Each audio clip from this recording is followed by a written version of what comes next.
حضرت علی فرمانے لگے میری 5 باتیں یاد کر لو،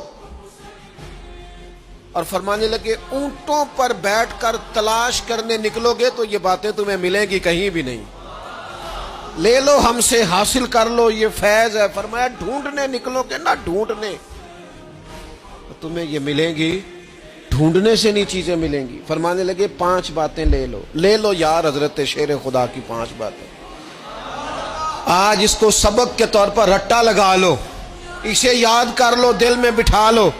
شیر خدا کی 5 باتیں علم و حکمت کا نچوڑ، نبی پاک صلی اللہ تعالی علیہ وسلم سے لیا ہوا فیض، وہ حضور کی امت کو بانٹتے ہیں، اپنے سے محبت کرنے والوں کو عطا کرتے ہیں۔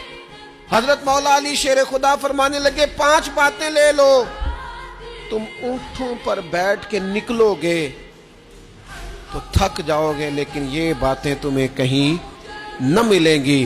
حضرت علی باتیں بیان کرتے ہیں، فرماتے ہیں پہلی بات یہ یاد رکھنا، بندے کو امید صرف اپنے رب سے رکھنی چاہیے، جیت جاؤ گے دوستو دنیا میں اگر یہ بات آ گئی، بچ جاؤ گے، دل ٹھنڈا رہے گا، بے قراریاں، بے چینیاں، پریشانیاں جان چھوڑ جائیں گی، امید صرف اپنے رب سے رکھو۔ حضرت مولا علی شیر خدا رضی اللہ تعالیٰ عنہ دوسری بات بیان کرتے ہیں، فرماتے ہیں اپنے گناہوں سے ڈرا کرو۔ تم غریب ہونے سے ڈرتے ہو، تم تنگ دستی سے ڈرتے ہو، تم لوگوں کی دشمنی سے ڈرتے ہو، اپنے گناہوں سے ڈرو، کہیں ایسا نہ ہو کہ تمہاری نافرمانیاں رب کی ناراضگی کا سبب بن جائیں، اپنے گناہوں سے ڈرو۔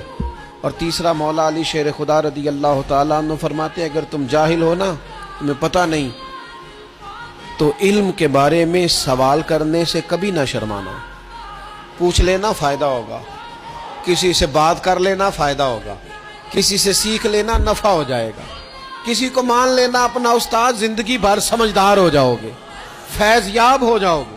اور حضرت علی شیر خدا چوتھی بات ارشاد فرماتے ہیں یہ علماء کے لیے، فرمایا اگر عالم کو کسی مسئلے کا علم نہ ہو تو غلط بات نہ بتائے، بلکہ کہہ دے واللہ اعلم، اللہ بہتر جانتا ہے۔ یہ بات یاد رکھیں، جس بات کا پتہ نہ ہو، جس کی خبر نہ ہو، جس پر عبور نہ ہو، اس بات کو آگے بیان نہ کیا جائے اور کبھی بھی غلط بات نہ بتائی جائے۔ یہ حضرت علی شیر خدا ہمیں سبق دیتے ہیں۔ اور 5ویں بات حضرت علی شیر خدا ارشاد فرماتے ہیں یاد رکھنا، ایمان میں صبر کی وہی حیثیت ہے جو جسم میں سر کی حیثیت ہے۔